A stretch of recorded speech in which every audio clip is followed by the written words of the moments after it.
बलात्कार और महिलाओं के साथ हो रहे अन्याय पर आज जंतर मंतर पर भारी संख्या में महिलाओं का विरोध प्रदर्शन हो रहा था, जिसमें महिलाओं ने कहा है कि इस संसद में बैठने वाले हर बलात्कारी और दुराचारियों के साथ ये कभी भी हमारी बेटियों का न्याय नहीं देंगे। जैसे आज आपको बतला दे कि उत्तरांचल के रीता भंडारी के साथ जो अन्याय हुआ है उसका आज तक इंसाफ नहीं मिला। आइए इन महिलाओं से हम बात करते हैं और जानने की प्रयास करते हैं। सत्ता में जाने की चाबी क्राइम बना हुआ है। संसद में 300 हत्यारे बैठे हुए, 300 रेपिस्ट बैठे हुए, 300 क्रिमिनल बैठे हुए। कौन से? लेकिन आप भी देखिए कई चाइल्ड सेक्सुअल अब्यूज ऐसे होते हैं जिनका हम लोगों को पता ही नहीं है। वो आप जैसी मीडिया है जो हमें बताती है। आप नेशनल न्यूज़ में देख लीजिए, कोई भी ऐसी नहीं। अभी 13 साल की लड़की का अब पता चला है, जबकि जो एसिड अटैक हुआ है। लेकिन जो चाइल्ड सेक्सुअल अब्यूज जो आप कह रहे हैं वो कितनी मीडिया बता रही है नेशनल न्यूज़ में। कोई अंकिता भंडारी का केस जो भी अगस्त में होता है, 25 सितंबर को वो हुआ, जबकि 1 महीने के बाद। तो ये जो जितनी भी मीडिया है वो बिकी हुई मीडिया है, मोदी मीडिया, गोदी मीडिया। ऑल इंडिया महिला सांस्कृतिक संगठन की महिलाएं जो हर एक मुद्दे पर हमारा अभी 15 दिन से उत्तराखंड में ऑल इंडिया महिला सांस्कृतिक संगठन का आंदोलन चल रहा है और ये महिलाएं दिल्ली में लगातार एरिया में कैंडल मार्च निकाल रही है। एरिया में ये इस आवाज को बुलंद करने की कोशिश कर रही है, जिस आवाज को दबा कर ये सरकारें हमारी बेटियों की हत्याएं कर रही हैं और दरिंदों को खुली छूट दे रही है। एक केस अभी अंकिता भंडारी का आप देख रहे हैं, एक केस आपने किरण नेगी का देखा, जिसको सुप्रीम कोर्ट से पूरी तरह से बरी कर दिया गया उन लड़कों को, उन दरिंदों को। जबकि निर्भया के केस में जब आवाज पूरे देश में उठी तो उसके हत्यारों को फांसी की सजा मिल गई। लेकिन किरण नेगी के, अंकिता भंडारी के और एक इसी तरह से पिंकी एक लड़की है और ऐसे ही अनेकों, चाहे वो हाथरस की बेटी है, चाहे वो इधर कैंट में हुई थी घटना 8 साल की बच्ची की, वो बेटी है। अनेकों बेटियां रोज मर रही हैं, रोज निर्भय कुर्बान हो रही हैं और ये महिलाएं हमारी बेटियों को बचाने की कोशिश में लगी हैं। मैम, आपको लगता है कि महिला सुरक्षा बड़ा मुद्दा है? क्योंकि बिल्किस बानो के परिवार को मारने वाले 11 रेपिस्टों को मालाएं पहनाकर ये कहा जाएगा ये संस्कारी लोग हैं, उन्हें मिठाई खिलाई जाएगी, उनके बच्चों को इलेक्शन में जीतने के लिए खड़ा कर दिया जाएगा और वो जीत भी जाएंगे। टिकट भी मिल गया, जीत भी गए। और ऐसी जब तक ये सत्ता में जाने की चाबी क्राइम बना हुआ है। संसद में 300 हत्यारे बैठे हुए, 300 रेपिस्ट बैठे हुए, 300 क्रिमिनल बैठे हुए। तो साक्षी महाराज क्या लेना है? सुनिए, साक्षी महाराज उसके कुलदीप सेंगर के पैर पूछ रहे हैं कि तुमने हमें चुनाव में जिता दिया, हम तुम्हें धन्यवाद देने आए हैं। यूपी का चुनाव उन्होंने जिता दिया। बिल्किस बानो के रेपिस्टों ने और परिवार के हत्यारों ने गुजरात चुनाव जिता दिया और अब 2024 के लिए पता नहीं कितनी हत्याएं होंगी, कितने बलात्कार होंगे। मैडम, मोदी जी इतनी बड़ी बातें करते हैं महिलाओं पर और इसके बाद में आप लोग आंदोलन कर रही हैं यहाँ पर।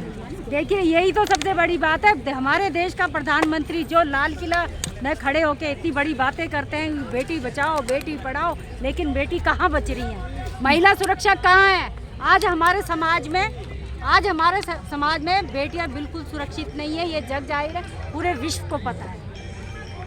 मैडम, बैनर तो बड़े बड़े लग रहे हैं महिलाओं की सुरक्षा के जगह जगह पर, और इसी दिल्ली की मैं बात कर रही हूँ। महिला सुरक्षा के लिए हर गाड़ी पे आपको ये वाला नारा मिल जाएगा, बेटी पढ़ाओ बेटी बचाओ। तो यही तो हम आपको कह रहे हैं, सारे खोखले दावे हैं। आप बताइए, 2013 के बाद से आज 2022 है, जो बलात्कार का जो ग्राफ है वो बढ़ता गया है। क्यों? क्योंकि हमारी जो कानून व्यवस्था वो बिल्कुल लचर व्यवस्था है।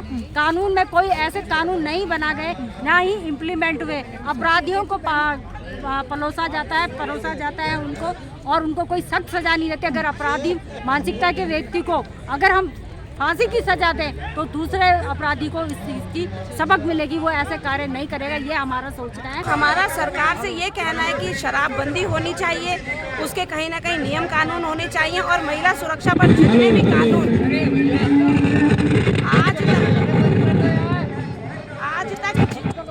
आज तक जितने भी कानून सरकार के द्वारा, केंद्र सरकार के द्वारा और हमारे संविधान में बनाए गए हैं, उन्हें धरातल पर उतारने की ज़रूरत है। तभी महिला सुरक्षा की बात हम कर पाएंगे, अपने अधिकारों की बात कर पाएंगे। खाली महिलाओं को आप 50% रिजर्वेशन अगर आप राजनीतिक सत्ता में देते हैं और उसका अगर घर में अनादर हो रहा है तो नहीं चाहिए हमें इस तरह की राजनीतिक सत्ता का अधिकार। आज महिलाओं के साथ जो अन्याय अत्याचार हो रहा है वहाँ ध्यान न जाए, बेरोजगारी का जो आलम है वहाँ ध्यान न जाए, जो महंगाई आसमान छू रही है, लाखों स्कूल बंद किए जा रहे हैं, कॉलेज बंद करे जा रहे हैं, उनको बंद कर रहे हैं। तो बीजेपी या दूसरी सत्ता में बैठी पार्टियां एक ही तरह का आचरण चल रही है और ये चाहती है कि आम जनता का ध्यान भटकाने के लिए कभी ये कलर का मुद्दा उठाएंगे, कभी भगवा का उठाएंगे, कभी गाय का उठाएंगे और कभी ये जाति और धर्म के मुद्दे उठाएंगे। ये असली भुखमरी, बेरोजगारी और ये महिला सुरक्षा, क्यों कोई समाज कैसे सुरक्षित रह सकता है जब उसकी बेटियां सुरक्षित नहीं है? आप कल्पना कर सकते हैं कि कोई भाई सुरक्षित रह जाएगा, कोई बाप सुरक्षित रह जाएगा, कोई पति सुरक्षित रह जाएगा? जिसकी पत्नी के साथ रेप हो जाए, बहन के साथ रेप हो जाए या किसी की बेटी के साथ रेप हो जाए, किसी की माँ के साथ रेप हो जाए, वो इंसान क्या, लड़का या आदमी जो जिंदा रह पाएगा? वो भी असुरक्षित है, उसकी भी हालात बहुत खराब होती है, उसको धमकियाँ मिलती है, उसको मारा जाता है, उसको तो कई बार मौत के घाट उतार दिया जाता है। तो परिवार सुरक्षित नहीं रहेगा, समाज सुरक्षित नहीं रहेगा अगर बेटियां और महिलाएं सुरक्षित नहीं रहेंगी। कोर्ट भी लचीलापन है मैडम, कोर्ट भी लचीलापन करता है। कोर्ट में भाई कौन बैठे हैं? कोर्ट के ऊपर कितने दबाव हैं? 1 मिनट में कोर्ट अपने डिसीजन बदल देता है। जो जज बदल जाते हैं। जस्टिस लोया की हत्या कर दी गई, जानते हैं आप? जैसे आप तो जानते होंगे, जस्टिस लोया को मार दिया गया, उससे पहले 20 जजों के फटाफट ट्रांसफर कर दिए गए। क्यों? क्योंकि वो जिसकी चार्जशीट देख रहे थे, जिसके वो तय कर रहे थे न्याय जिसके लिए, वो इस देश में बहुत ऊंचे स्थान पर पहुंचे हुए लोग थे। अगर सच्चाई सामने आ जाती तो लोग थूकते कि भाई ये हत्यारे और ये इतने मतलब नरसंहार करने वाले लोग कैसे सत्ता में पहुंचे। क्लीन चिट मिल गई ना? क्लीन चिट मिल गई। क्लीन चिट जैसा क्या कुछ कानून है क्या?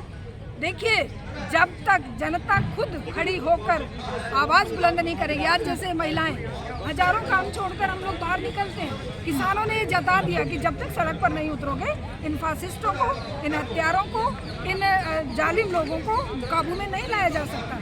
तो एक ही रास्ता है, वो है जन आंदोलन, महिला आंदोलन, छात्र आंदोलन, बेरोजगार युवा आंदोलन। और एक के बाद एक घटना यहाँ पर घटित हो रही हैं। हमारी बेटी खुद स्कूल जाती है, कॉलेज जा रही है। हम लोग इतना अपने आप को असहाय महसूस करते हैं जब बच्चा रात को नाइट जॉब करने के लिए लड़की निकल रही है, कैब में भेज रहे हैं, क्या पता वो किस उसमें लौटे और उसके साथ क्या क्या हरकतें हों। जब तक कड़ा कानून नहीं बनेगा, जब तक उनके ऊपर सख्त कार्रवाई नहीं होगी, तब तक ये केस ऐसे ही बढ़ते रहेंगे। एक अभी घटना नहीं है कि उससे पहले नया केस एक और सामने आ जाता है। ये रोज का हो गया है।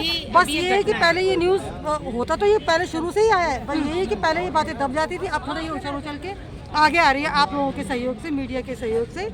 मैं यही चाहती हूँ कि बलात्कारियों को ऐसी या तो उनको पब्लिक के हवाले कर दिया जाए या उनको कड़ी से कड़ी सजा दी जाए, ताकि रूह कांपे, ऐसी सजा दी जाए कि रूह कांपे लोगों की देख करके कि कितना गलत जिन्होंने ये लोग करने जा रहे हैं। आप चाह रही है तेलंगाना में जैसे एनकाउंटर कर दिया गया था, ऐसे एनकाउंटर हो जाना चाहिए, पब्लिक के हवाले कर दो। जब इनसे नहीं हो पा रहा, जब जज उनके ऊपर जो जज है हमारे माननीय जज के ऊपर सच्चाई भी सामने आई थी, वो कोई और लोग थे जिनका एनकाउंटर हुआ था। मैं बताती हूँ, देखिए एनकाउंटर अगर राजनीतिक हित के लिए किया जाएगा कि भाई पब्लिक को चुप कराने के लिए किसी निर्दोष को उठाकर निर्दोष को गोली से उड़ा दिया जाए, ऐसा एनकाउंटर हमें नहीं चाहिए।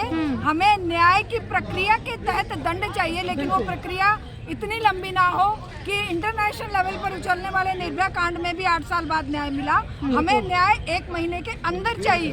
ऐसे नहीं कि उन्हें बचाने के लिए सारी प्रशासन और ये नेता जो जैसे अंकिता भंडारी के केस में कितने उपाय किए जा रहे हैं, वो बीजेपी के नेता के बेटे को बचाने के लिए कितने उपाय किए जा रहे हैं। इसी तरह से कुलदीप सेंगर को बचाने के लिए कितने उपाय किए गए। इसी तरह आसिफा के रेपिस्टों को और हत्यारों को बचाने के लिए कितने किए गए। हाथरस की बेटी को मारने वालों के लिए कितने उपाय किए गए। ये उपाय खत्म होने चाहिए। न्याय मिले, तुरंत मिले और न्याय होता दिखे।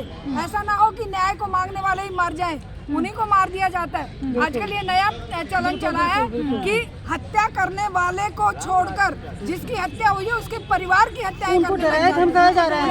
उन्नाव में भी यही हुआ, आसिफा के उसमें JNK में जो आसिफा 8 साल की बच्ची के साथ हुआ, वहाँ पर भी यही हुआ।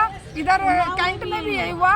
इधर अभी अंकिता भंडारी के परिवार के साथ कुलदीप सेंगर ने तो पूरी फैमिली खत्म कर दी उस लड़की की, उसके पापा को, उसके वकील को, उसके भाई को, सबको। राम राज्य मैडम उत्तर प्रदेश में ऐसा रामराज हमें नहीं चाहिए। हमें डेमोक्रेटिक सोसाइटी चाहिए जहाँ पुरुष और महिला बराबर हो, बराबर का हक हो, बराबर का सम्मान और प्यार हो और बराबर का उसको न्याय भी मिले। ऐसा ना हो कि भाई किसी महिला के साथ अन्याय अत्याचार होता है, फैसला करने वाले पुरुष हैं और वो पुरुष जो है अपने घर की महिलाओं और बेटियों को उस जगह पर नहीं देखते जहाँ पर उनके साथ दूसरों की बेटियों का न्याय। अभी सुप्रीम कोर्ट से किरण नेगी के हत्यारों को कैसे बरी कर दिया गया? साक्ष्यों के अभाव में, साक्ष्य नहीं मिले इसलिए साक्ष्य इकट्ठे करने वाले भी पुरुष थे और वहाँ पर न्याय देने वाले भी पुरुष समाज था। तो ये रिटायर कर दिया, जज को रिटायर कर दिया।